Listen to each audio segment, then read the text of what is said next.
Bom dia a todos, sejam bem-vindos ao Café com Jesus. Né? Pedimos desculpa pelo atraso, aguardando algumas pessoas e também com questões técnicas. Hoje nós vamos falar sobre a parábola do tesouro escondido. Mas primeiro vamos então ler uma página do livro Vinha de Luz.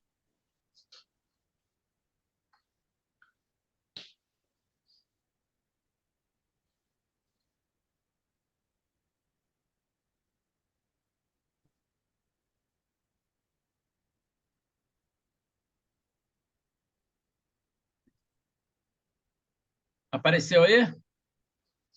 Apareceu. Sim. O capítulo 43 do livro Vinha de Luz, ditado pelo Espírito de Emmanuel, psicografia do nosso querido Chico Xavier. Vós, portanto,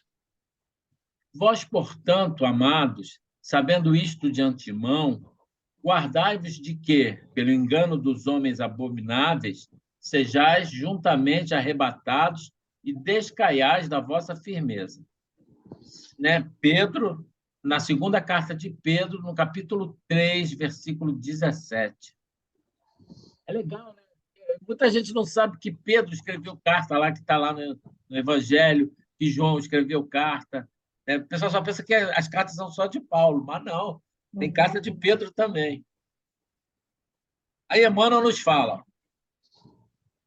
o esclarecimento íntimo é inalienável tesouro dos discípulos sinceros do Cristo. O mundo está cheio de enganos dos homens abomináveis que invadiram os domínios da política, da ciência, da religião e ergueram criações chocantes para os espíritos menos avisados. Contam-se por milhões as almas com eles arrebatadas às surpresas da morte e absolutamente desequilibradas nos círculos da vida espiritual. Do cume falso de suas noções individualistas, precipitam-se em despenhadeiros apavorantes, onde perdem a firmeza e a luz. Grande número de imprevidentes encontram socorro justo, porquanto desconheciam a verdadeira situação. Não se achavam devidamente informados. Os homens abomináveis ocultavam-lhes o sentido real da vida. Semelhante benemerência, contudo, não poderá atingir os aprendizes que conhecem de antemão a verdade. O aluno do Evangelho somente se alimentará de equívocos deploráveis se quiser. Rodopiará por isso mesmo no torvelinho das sombras, se nele cair voluntariamente no capítulo da preferência individual. O ignorante alcançará justificativa. A vítima será libertada. O doente desprotegido receberá enfermagem e remédio. Mas o discípulo de Jesus, bafejado pelos benefícios do céu, todos os dias que se rodeia de esclarecimentos e consolações, luzes e bênçãos, esse deve saber de antemão quanto lhe compete realizar em serviço e vigilância, e caso aceite as ilusões dos homens abomináveis, agirá sob a responsabilidade que lhe é própria, entrando na partilha das aflitivas realidades que o aguardam nos planos inferiores. Nossa, né? Essa mensagem é uma mensagem que a gente estava falando aqui ainda há pouco, né, Hélida? Nós estávamos falando ainda há pouco sobre essa questão de como está a cidade e o mundo, e a gente, então, fica... Emmanuel, então, nos dá uma página que responde a muitas coisas, né? E fala da nossa responsabilidade. Responsabilidade, é. Maurício, você está me escutando? Sim. Fátima, você está me escutando? A Fátima não. Vamos fazer a nossa prece.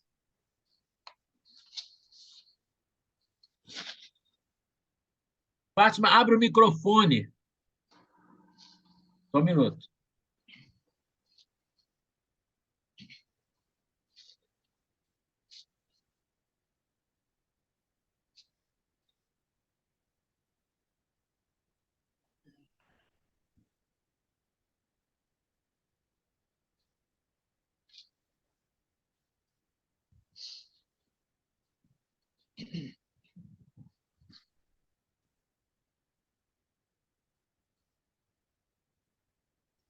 Vamos lá, pessoal.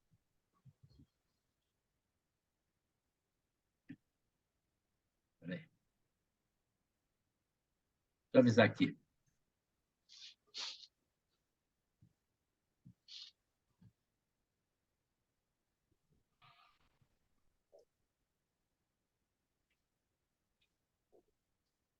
Vamos elevar o nosso pensamento a Deus, a Jesus. Graças a Deus, Senhor Jesus, amado Mestre. Obrigado, Senhor, por mais essa oportunidade que temos de estar junto a Ti.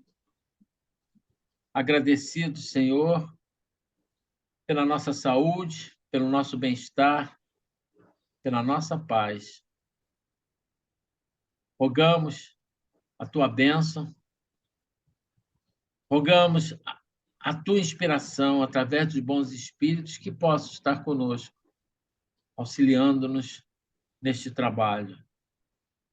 Que o Senhor abençoe a todos os irmãos aqui presentes, dos dois lados da vida. Que assim seja, graças a Deus.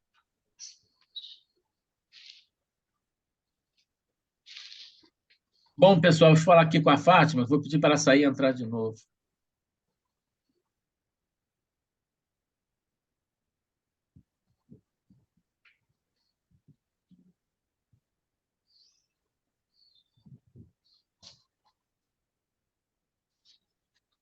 Bom, vamos agora, então, passar a leitura da parábola do tesouro escondido. É uma parábola bonita.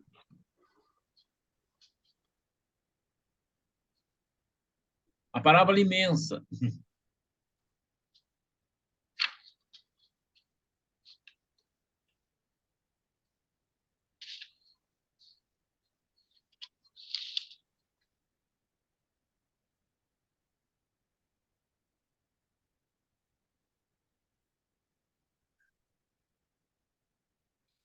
Apareceu aí?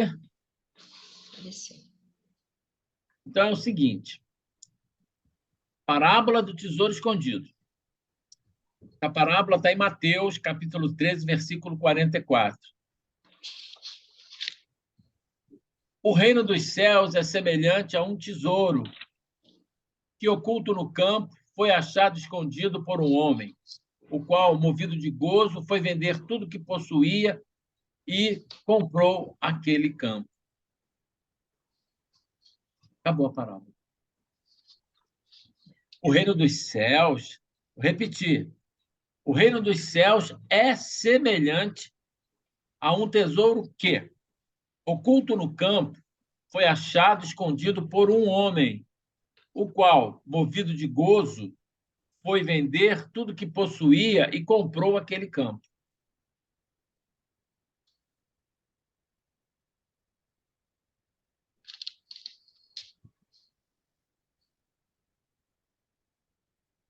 Bom, pessoal,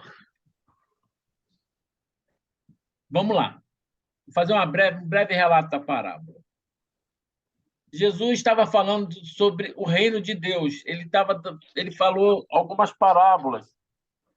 Quando ele profere essa parábola do tesouro, ele profere a parábola da pérola, profere a parábola do fermento, né? E profere a parábola também do tesouro escondido. Antigamente, né, naquela época, era comum os homens, né, amealharem seus tesouros. Que tesouros eram esses? Dinheiro, ladrões que pegavam como é que, que saqueavam, pessoas que eram ricas e que, naquela época, não tinha banco, né? Não tinha. Então, a pessoa tinha muito dinheiro, ouro, não sei, o que ela fazia? Ela pegava o dinheiro dela e ia num campo qualquer, escondido, e escondia o tesouro, né? Cavava um buraco, botava num lugar que só ele sabia, ou poucas pessoas sabiam, e ali, então, o tesouro ficava escondido, e era como se fosse um banco, né? Quando ele precisava, ia lá, pegava um pouco e... Então, como as pessoas, né, sabiam que existiam isso, muitas pessoas saíam à caça de tesouro. Muita gente saía no campo cavando, procurando, e às vezes encontravam um tesouro, né? Então, era comum isso na Galiléia, na Judéia, né? As pessoas procurarem tesouros escondidos nos campos, porque os homens, né, enterravam seus tesouros nos campos como uma medida de proteção para que o dinheiro não ficasse em casa e ele fosse roubado. A chance de ele esconder no campo e não ser roubado era muito maior do que ficasse em casa. Porque se alguém soubesse que você estava com dinheiro em casa, né, o ladrão podia ir lá e te roubar. Então, Jesus, né, estava falando do reino de Deus. E como é que você fala do reino de Deus? Até hoje, né, pergunto a vocês, o que vocês acham que é o reino de Deus?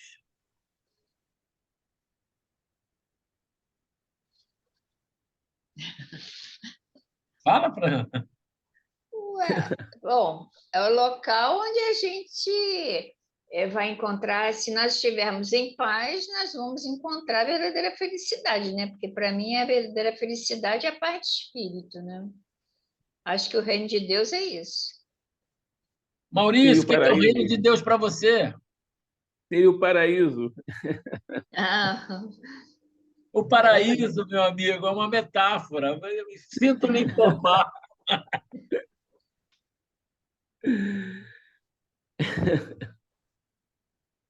Não, mas eu entendi a sua resposta. Você quer dizer que o reino de Deus é a alegria, né? A verdadeira alegria, a felicidade verdadeira. Mas essa resposta é mais abstrata do que a pergunta. Eu queria, eu queria que você respondesse concretamente. O que é o reino de Deus? Ser um lugar de plena felicidade, onde só existe a perfeição, enfim.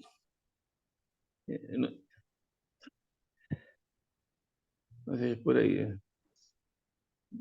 Beleza. Olha, acho que é onde o bem impera. é interessante, né? Porque a resposta de vocês foi bastante assim rica, né? Em primeiro lugar, o reino de Deus não é um lugar, não é um lugar no espaço. Tá? O reino de Deus, ele, como Jesus falou, ele está dentro Dentro de de nós. nós. Mas esse dentro de nós não quer dizer que você vai pegar e vai ter que abrir o nosso corpo e ver, procurar onde é que está o reino de Deus lá dentro. Está no coração, está no... Não, não é isso. Na realidade, o reino de Deus é um estado espiritual. É um estado espiritual. O reino de Deus, né, é o nosso... Eu estou falando a minha opinião, não estou dizendo que é a verdade, não. Eu até vou pesquisar melhor sobre isso. Mas, na minha opinião, o reino de Deus é o nosso caminho evolutivo. É quanto nós estamos, né, em evolução rumo a esse reino de Deus, rumo a esse como é que se diz? Estado de felicidade. Que aí a gente... Lembra que a gente leu a escala espírita? Uhum. Você lembra, Maurício, da escala espírita? Não. A escala espírita, eu vou pegar aqui, ó. Está na questão 100, que eu vou pegar aqui, o livro dos Espíritos.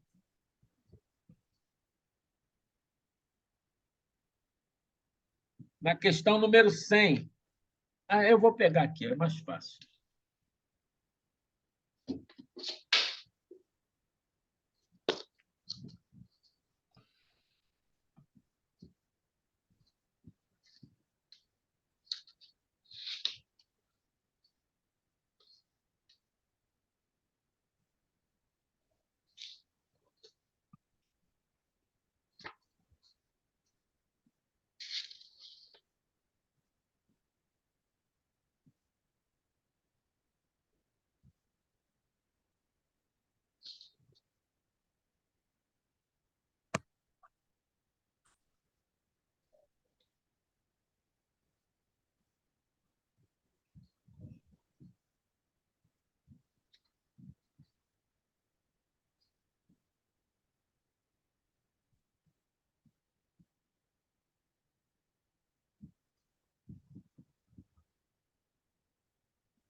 Ó,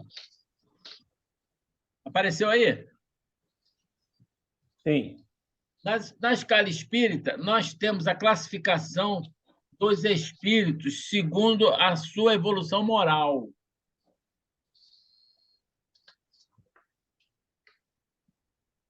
Então, nós temos os espíritos da terceira ordem, que são os espíritos imperfeitos. Somos nós. Né? Eu me incluo, sou imperfeito pra caramba.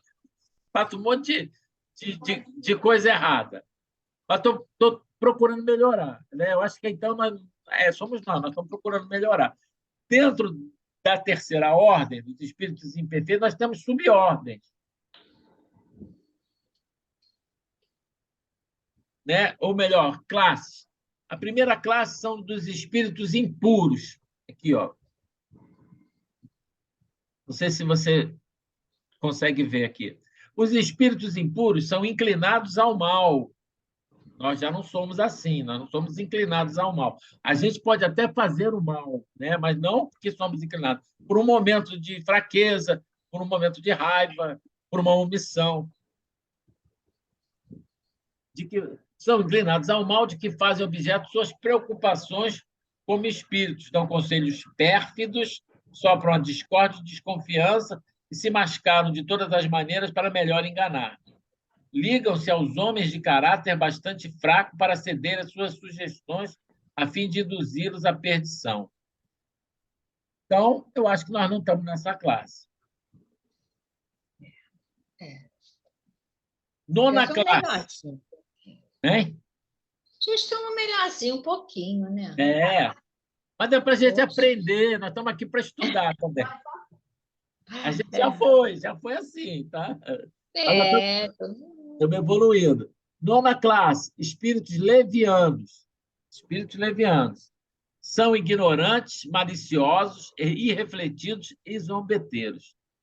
Metem-se em tudo, a tudo respondem sem se incomodarem com a verdade. Gostam de causar pequenos desgostos e ligeiras alegrias, de intrigar, de induzir maldosamente em erro por meio de mistificações e de espertezas. A esta classe pertencem os espíritos vulgarmente tratados de duendes, trágicos, gnomos, diabretes. Acham sob a dependência dos espíritos superiores que muitas vezes os empregam como fazemos nossos servidores. Então, os espíritos levianos eles não são maus propriamente dito, mas eles gostam de fazer travessuras, gostam muitas vezes né, já aconteceu de você perder a chave na tua casa, você não achar, e você fica doidinho lá, aí de repente, por nada, a chave aparece. Às vezes acontece isso. Vamos lá. Oitava classe. Espíritos pseudo-sábios. Eu vou dar uma resumida, tá? Pseudo são aqueles que acham que sabem tudo, mas, na realidade, eles são muito rasos, eles não têm profundidade. Então, eles aparentam uma sabedoria, mas, no no fundo, eles não sabem nada, porque eles não... O conhecimento tem que ser aprofundado. Lembra de Sócrates, né? Que foi um grande sábio, que ele dizia, né? Quanto mais sei que nada sei.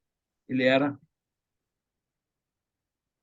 Depois a gente passa para os espíritos neutros, nem bastante bons para fazer o bem, nem bastante maus para fazer o mal. Eu acho que a gente já passou desse ponto, porque a gente está buscando fazer o melhor, está buscando fazer o bem. Então, a gente pende para o lado do bem, né? Está buscando aí. Mas a gente ainda está meio nessa classe aí, porque muita gente ainda fica naquela, principalmente em relação à caridade, ao trabalho, né? Muitas pessoas ainda não acordaram. Espíritos batedores e perturbadores. Sexta classe. Esse espírito, propriamente falando, não forma uma classe distinta para suas qualidades pessoais, podem caber em todas as classes da terceira ordem. Mas eles se manifestam com batidas, por efeitos físicos, né? E movimento de... Então, é muito comum isso acontecer quando tem um médio de efeito físico, os espíritos se aproveitam, né? E fazem a sua presença com sons, com batidas. Lembra do fenômeno de Hydesville, das irmãs Fox, né? Aquele espírito lá, ele usou dessa característica de batedor. Acho que nós não somos isso, né? A gente não sai por aí batendo, não. A única coisa que acontece é a gente bater na porta quando a gente vai na casa de alguém, ou então quando alguém está apertado para ir no banheiro. Desculpa, eu estou brincando. Quinta classe, segunda ordem, né? Que é a quinta classe. Espíritos benévolos. A bondade é neles a qualidade dominante, para lhe prestar serviço aos homens e protegê-los. Limitados, porém, são seus conhecimentos. É um progredido mais no sentido moral que no sentido intelectual. Eu me coloco não como espírito benévolo, eu me coloco ainda como espírito neutro, mas já começando a buscar, né, uma melhoria nessa parte, né, para trabalhar no bem, mas ainda não tem evolução moral ainda necessária. Mas os espíritos benévolos, eles já são espíritos que têm uma evolução moral maior e menos conhecimento. É aquela vozinha que cuida da gente, mas que não teve tempo de estudar. É aquela benzedeira que faz a reza, que trabalha na cura, mas que também não tem um conhecimento próprio. Né? Aquelas pessoas que, apesar de não terem um conhecimento formal, literário, né? Mas eles têm um conhecimento moral, têm uma sabedoria própria. Né? Digamos assim, poderia dizer que os preto velhos da Umbanda, né, eles se colocam como espíritos benévolos, porque apesar de que eles têm muita sabedoria, porque a gente sabe que os preto velhos, falando um pouco da Umbanda, não são pretos velhos, eles são espíritos, né, que se apresentam como preto velhos. Sabe que o espírito ele tem a capacidade da ideoplastia. O que é a ideoplastia? Né? Os espíritos com mais evolução, eles podem se apresentar da forma que eles que eles acham melhor. Muitos deles viveram uma vida como escravos, né? E nessa vida eles, através do sofrimento, eles conseguiram galgar um grau de evolução maior. Então eles voltam aqui a crosta terrestre, né, na qualidade de praticar caridade através da religião da Umbanda, que é uma religião, né, que presta muita caridade. Mas eles são espíritos benévolos, porque eles fazem o bem. Claro, nem todo preto velho, é uma coisa que a gente tem que entender. Todos os espíritos têm que passar pelo crivo da razão. Então, não posso dizer para você, nem todo preto velho é bom, nem todo espírito que a gente olha para ele e é ruim. Né? A gente tem sempre que usar a lógica e a razão. Mas, basicamente, são esses espíritos benévolos, aqueles que querem nos ajudar dentro das suas limitações. Os espíritos sábios, na quarta classe, né, esses já têm conhecimento, são os grandes cientistas, né, os grandes nomes da renome das ciências, das artes. Ele preocupa-se mesmo com as questões morais do que com as da natureza científica. Então, por exemplo, a gente tem, vamos falar da música, Beethoven, Mozart, né? Johann Sebastian Bach, e entre outros. Terceira classe, espíritos de sabedoria, qualidades morais de ordem mais elevada, são que caracterizam, sem possuir limitados de conhecimento, são dotados de uma capacidade que lhe faculta o juízo reto. Já são espíritos que já têm as duas asas mais ou menos equilibradas. O conhecimento moral maior e o conhecimento intelectual. Pode não ser tão grande, mas eles já têm, né, um conhecimento suficiente. E eles têm o que a gente chama de a sabedoria. O que é a sabedoria? Né? O conhecimento é importante, mas saber usar o conhecimento para o bem, isso é sabedoria. Muitas pessoas têm muito conhecimento, mas não são sábios, não sabem usar o conhecimento que têm para o bem da humanidade. Segunda classe, espíritos superiores. Bom, essa daí todo mundo conhece, né? A gente só pegar lá a falange do Espírito da Verdade, que esses aí já dominam a moral e o conhecimento. E, finalmente, nós temos a primeira ordem, espíritos puros. Esse daqui eu vou ler. Caracteres gerais dos espíritos puros. Nenhuma influência da matéria, superioridade intelectual e moral absoluta com relação aos espíritos das outras ordens. Primeira classe, classe única. Os espíritos que a compõem percorreram todos os graus das escalas e se despojaram de todas as impurezas da matéria, tendo alcançado a soma de perfeição de que é suscetível a criatura. Não tem mais que sofrer provas nem expiações, não estando mais sujeitos às reencarnações em corpos perecíveis. Realizam a vida no seio de Deus. Gozam de inalterável felicidade, porque não se acham submetidos às necessidades nem às vicissitudes da vida material. Essa felicidade, porém, não é a ociosidade monótona, a transcorrer em perpétua contemplação. Eles são os mensageiros e ministros de Deus, cujas ordens executam para a manutenção da harmonia universal, comandam a todos os espíritos que lhes são inferiores, auxiliam-nos na obra de seu aperfeiçoamento e lhes designam as suas missões, assistir os homens nas suas aflições, concitá-los ao bem ou à expiação das faltas, que os conservam distanciados da suprema felicidade, constitui para eles ocupação gratíssima. São designados, às vezes, pelos nomes de anjos, arcanjos ou serafim. Podem os homens pôr-se em comunicação com eles, mas extremamente presunçoso seria aquele que pretendesse tê-lo constantemente às suas ordens. Gente, o reino dos céus é isso aqui, ó. Quando nós chegarmos à classe de espíritos superiores.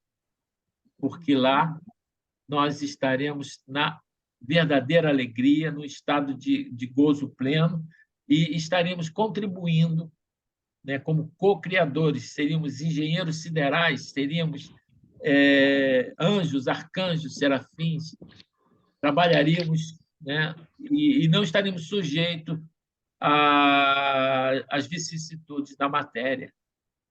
Esse é o reino de Deus que Jesus fala para a gente. Vocês concordam comigo? Uhum. Sim. Completamente. Agora o caminho é longo, né, para chegar a essa plenitude aí da Mas pureza.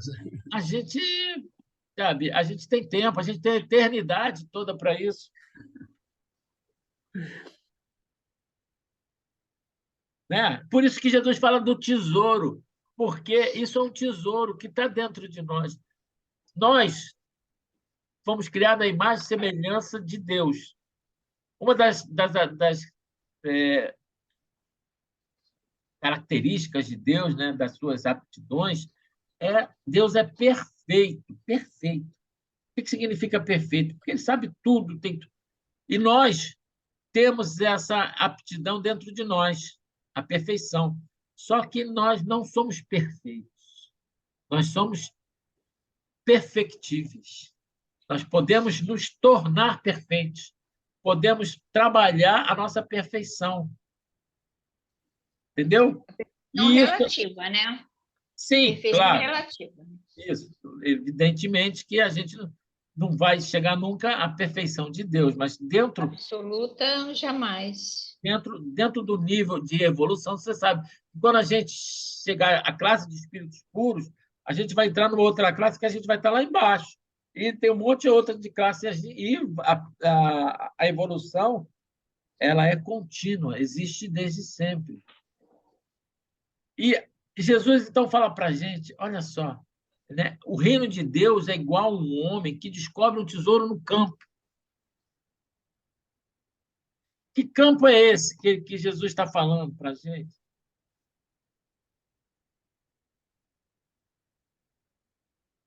O campo é o nosso coração. Interior, nosso campo É, interior, né? isso, o nosso coração, o nosso mundo. Os valores espirituais, né, que estão. E aí, o que ele faz? Ele pega aquele tesouro e enterra, né? E sai correndo, cheio de gosto, que ele encontrou o tesouro, e vai comprar aquele campo. É uma metáfora, ele está dizendo o seguinte, que quando ele descobre, né, a realidade espiritual, quando ele descobre, né, o mundo, né, o que é o reino de Deus? Né? Vamos baixar a bola. Baixar a bola. O que Jesus prometeu para a gente? Ele prometeu algumas coisas. Primeiro, ele deu uma receita. Bem-aventurados os misericordiosos, usar de misericórdia, né? Mundo com misericórdia. Mundo com misericórdia faz parte do reino dos céus. Bem-aventurados os mansos e pacíficos. Então, significa dizer que o reino dos céus será composto pela, pelos aqueles que são mansos, aqueles que não fazem a guerra, que têm o amor dentro de si, e que são pacíficos, né? Que trabalham pela paz. Então, nós não teremos brigas fratricidas, não teremos guerras. Terceiro, né? Bem-aventurados pobres de espíritos. Né? Então, ele fala da humildade. Então, o reino dos céus ele não tem orgulho. Ninguém quer ser mais do que o outro. Né? Todos nós queremos ser mais do que nós mesmos. No reino dos céus, toda autoridade ela é moral. Né? Não porque eu quero passar. Né? A gente está vendo aí, acabou de ver, foram presos não sei quantas pessoas lá em Brasília porque estavam, né, explorando o trabalho escravo de outras pessoas. Que mais que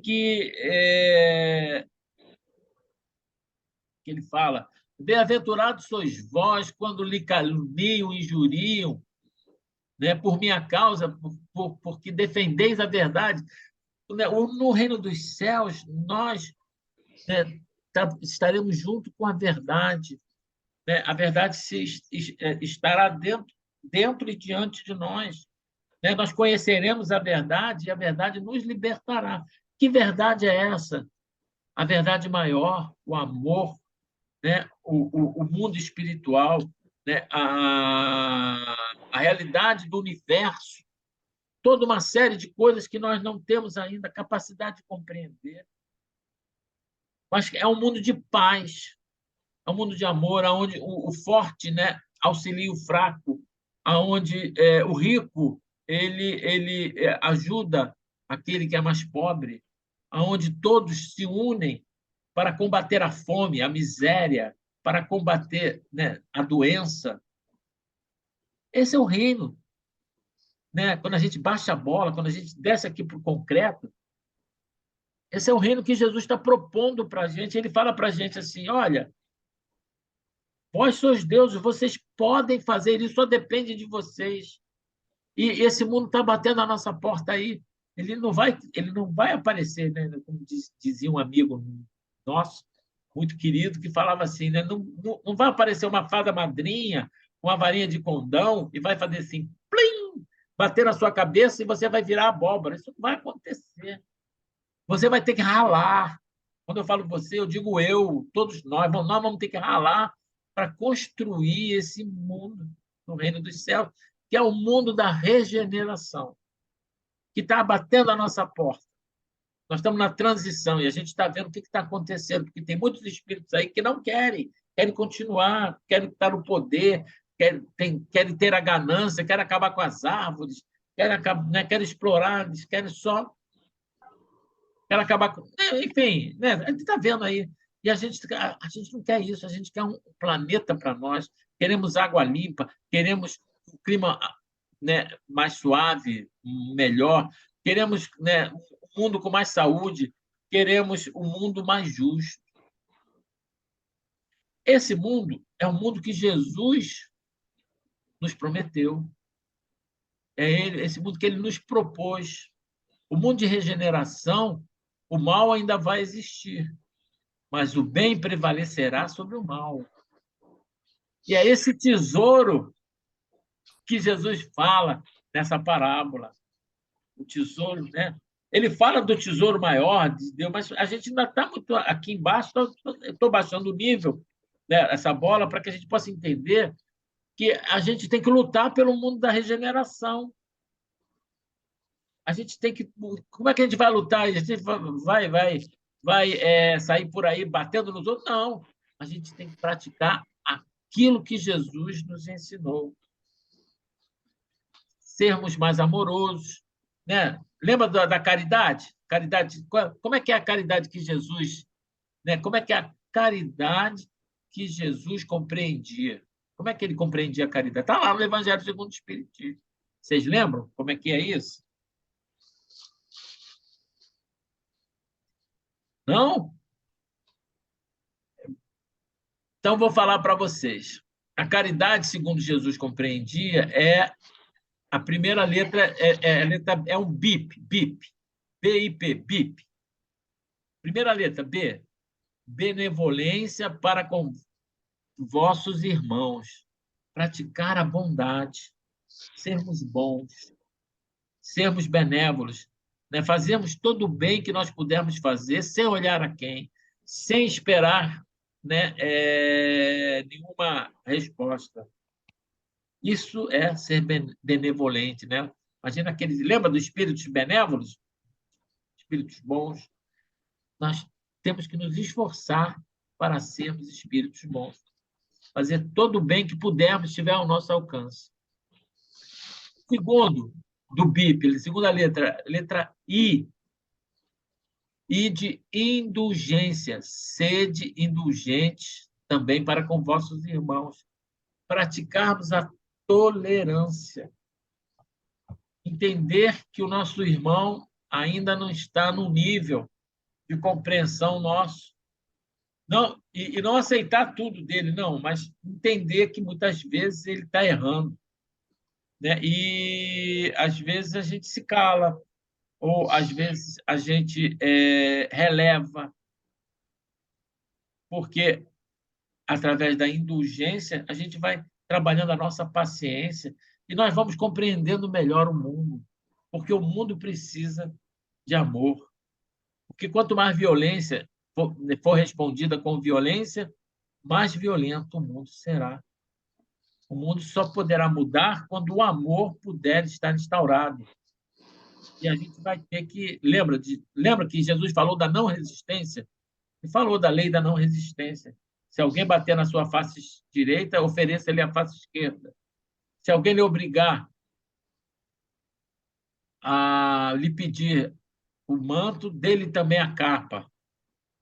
Se alguém lhe obrigar a andar né? 1.000 milhas, 1.000 passos, ande com ele mais 2.000 passos.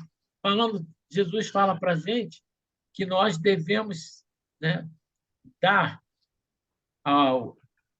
aqueles espíritos maus, aqueles, né, que às vezes nós devemos dar amor, porque um gesto de amor nunca é esquecido, mesmo que é uma semente, fica lá latente, mas um dia ela floresce e um dia aquele irmão vai lembrar e vai começar a buscar entender isso e vai começar a mudar.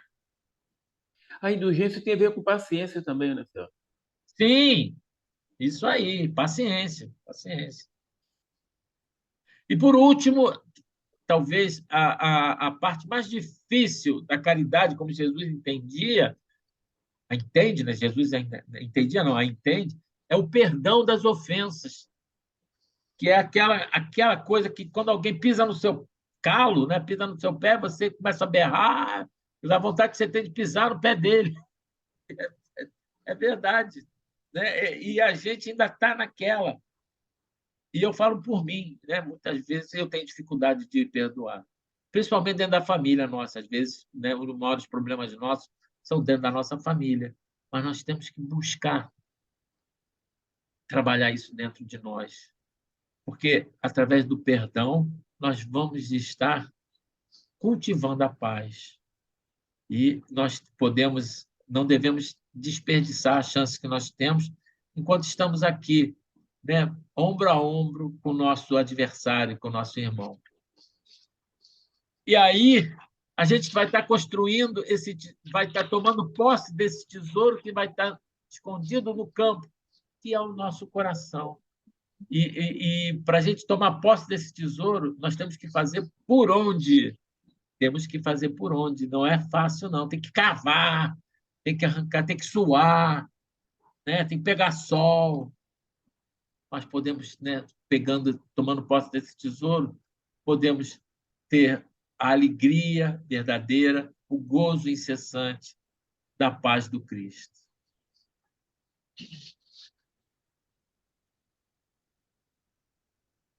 Gente, eu falei, eu me empolguei. Tá bom, tá bom.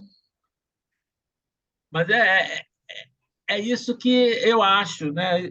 Não é que eu acho que é isso que Cabachuta também fala para a gente. Vamos ver o que Cabachuta fala para a gente. Aqui, ó. Cabachuta era um grande cara, grande trabalhador.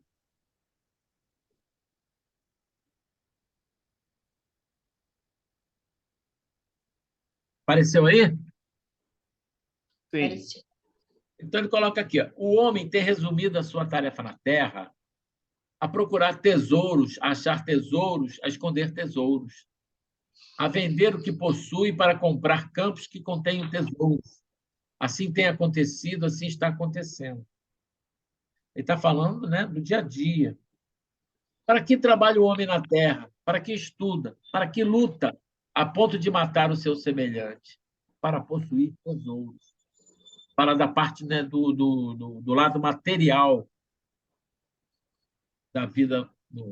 Jesus, sabendo dos artifícios que o homem emprega na conquista dos tesouros, fez do tesouro escondido uma parábola, comparando ao reino dos céus, fê-lo naturalmente para que todos os que recebessem esses conhecimentos também empregassem todo o seu talento, todos os seus esforços, todo o seu trabalho para a sua atividade, todos os seus sacrifícios na conquista desse tesouro, ao qual ele chamou imperecível, porque o reino dos céus, ele, depois que é conquistado, ele é nosso,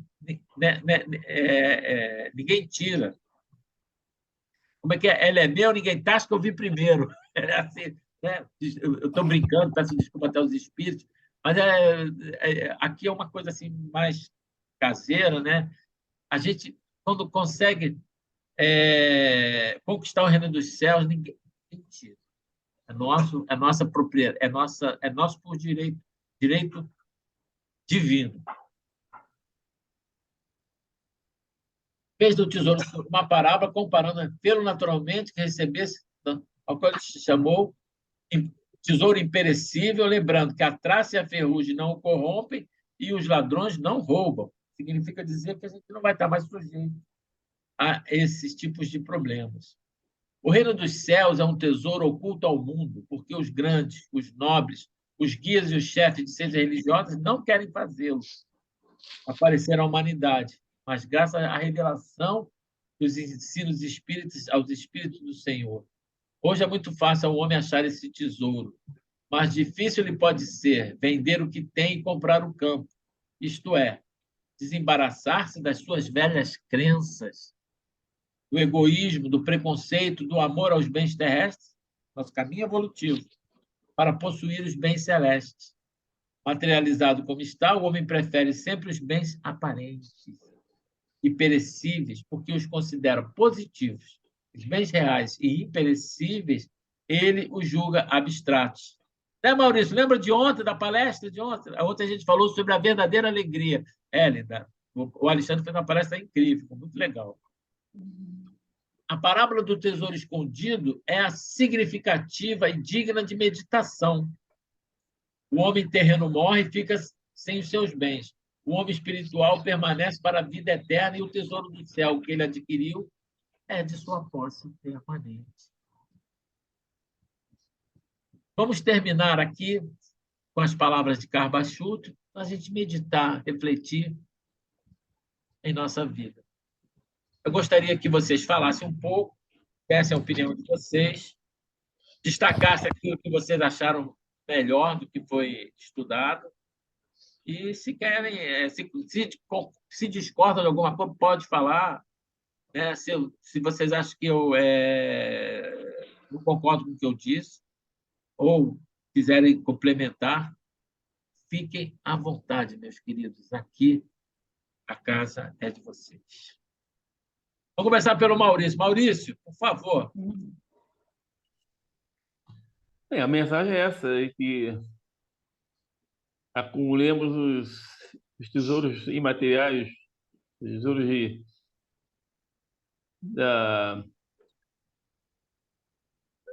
das coisas boas, caridade, enfim, sermos benevolentes, indulgentes e pratiquemos o perdão também, para que possamos ter esse tesouro permanente nas próximas encarnações, até que um dia a gente não precise mais encarnar, né? Ou seja, tentar atingir a perfeição. Bom, que bom que a gente está se preocupando com isso. Tem gente que nem se preocupa com isso, né?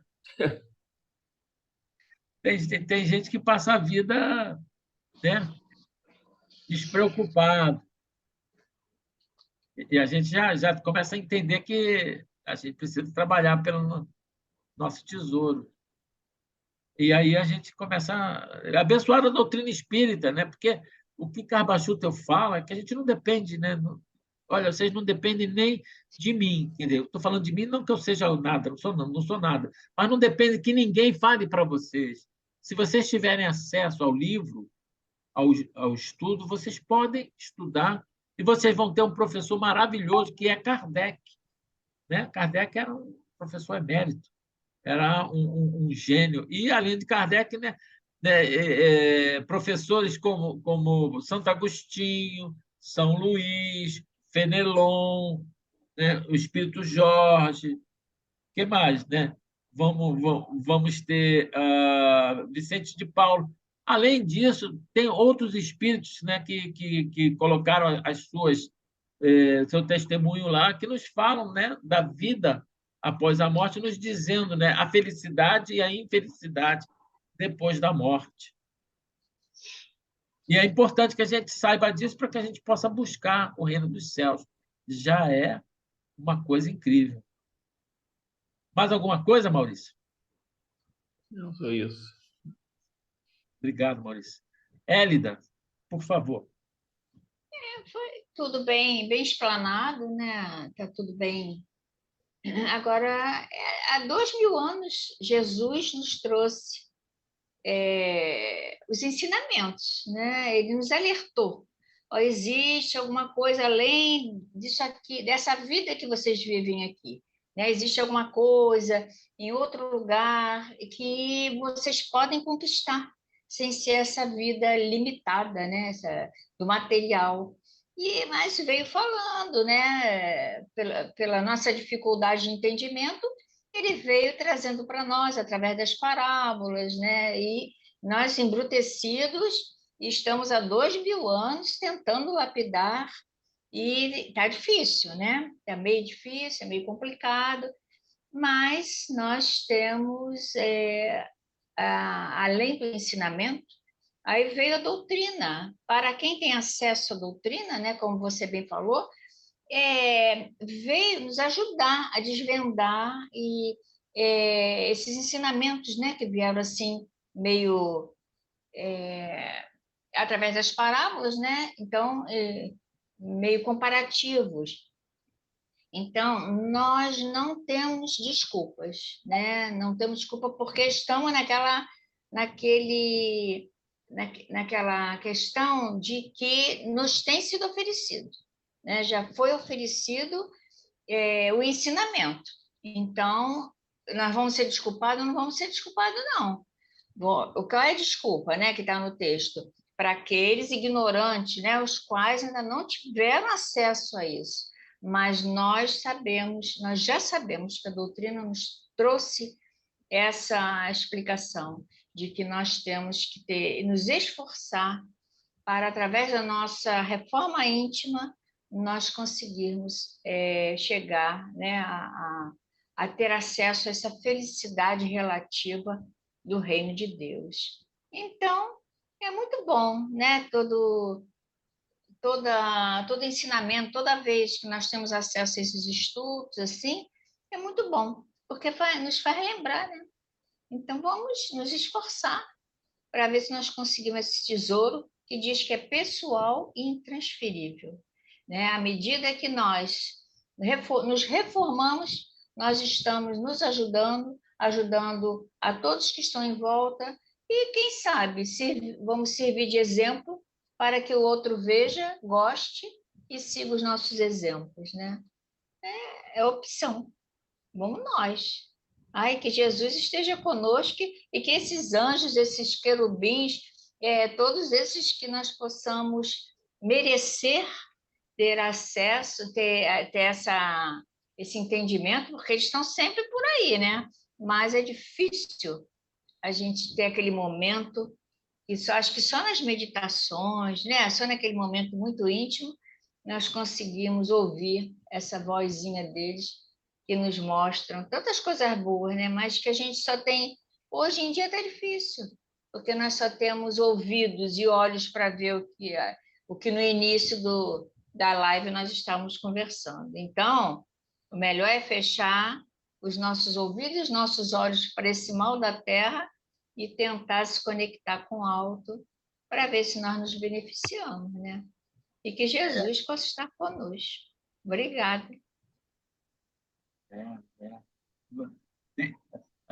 Que sejamos egoístas por isso, né? Porque pelo menos a gente vai estar batendo por nós, mas através do outro, né? João falava, né? Como é que você pode amar a Deus que você não conhece, se você não consegue amar o seu irmão que você conhece? Exato. João Evangelista. Bonita. Laura, você quer falar alguma coisa? Não? Tem certeza? Você escutou tudo que a gente falou? Bom, gente, Uma bonita parábola, obrigada. olha só, por favor, né, quem puder, dá uma olhada na parábola, né, pega a Bíblia, Mateus, capítulo... Espera aí, eu tenho aqui, ó.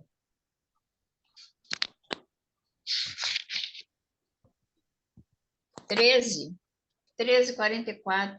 Isso, item 44. Pega a Bíblia.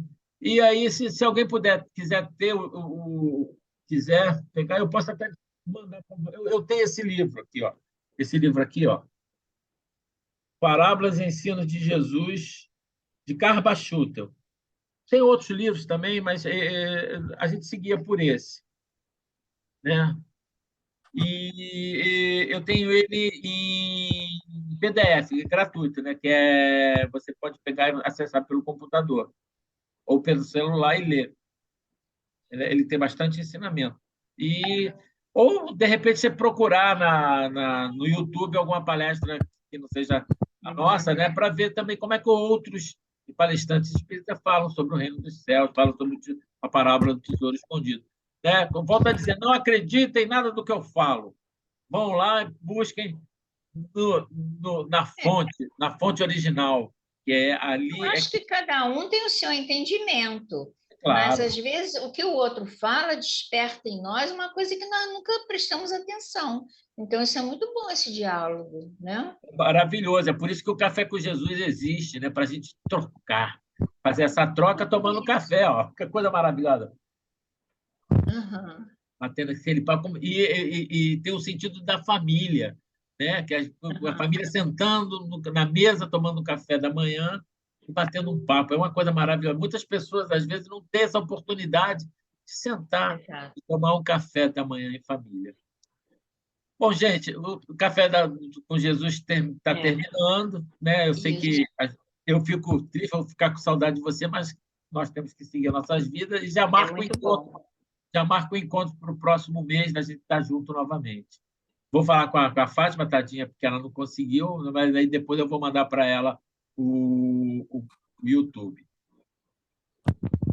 Alguém quer fazer a prece de encerramento? Eu falei para caramba, gente, me ajuda aí. Eu tenho uma prece aqui para a Virgem Maria. Ai, Se eu puder maravilha! encerrar, Por favor, pode é, ler para a gente. é o que eles falam lá no Centro Fé e Caridade, lá de Juiz de Fora. Eu achei ela muito linda. Faça a É prece. Sagrada Mãe de Cristo. Quando puder falar, eu falo. Já Agora, posso falar? Tá. Sagrada Mãe de Cristo, Mãe sagrada dos réus, dos cativos e dos moribundos, sois, por prestígio do maior, nomeada genetriz das eras e dos mundos. Virgem que repassai nossa jornada de olhares tão queixosos e tão fecundos, que assiste aos justos e aos desvelados nas horas, nos minutos e nos segundos. Mãe de todas as mães, Nossa Senhora, dada a fé na essência dos nossos dias, vibre por nós como um clarão de aurora, mãe de paz, mãe de amor, mãe de misericórdia. Tende por nossos transvios e heresias, misericórdia, mãe. Nós vos pedimos e vos imploramos para que a Senhora interceda junto do seu dileto Filho, a fim de que seja derramado do seu manto sacrossanto sobre nossas cabeças fluidos de paz, de amor e de progresso espiritual. Misericórdia, Mãe, dai-nos da tua bênção sempre, que assim seja. Graças a Deus. Acho ela tão linda. É linda demais. Eu quero que você manda ela. Você consegue mandar ela para mim pelo Zap? Vou tentar, vou tirar uma fotozinha, vou tentar. Tá bom, querido. Gente, Tá? beijo no coração. Olha, muito obrigada. Obrigada, Laura, também aí, nos recebendo na sua casa. E obrigada a todos, né, por essa oportunidade. Muito bom. Boa semana a todos. Boa semana, excelente. Tá, para nós todos. Fica com Deus. Tchau. Tá. Fiquem com Deus. Tchau, tchau.